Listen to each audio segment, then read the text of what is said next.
Okay, so while that's going, I'm going to go over here and we're going to start making the topping.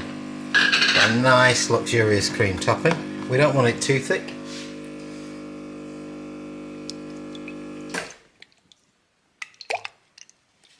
There we go, so we put in our vegan cream and then we're going to add a little bit, less than 50%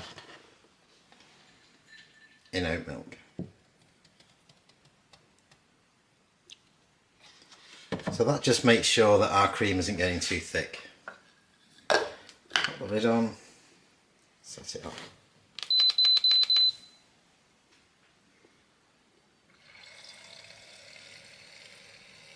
There we go, that's starting to whip. Let's take the lid off and have a look. There you can see, it's starting to thicken up nicely already.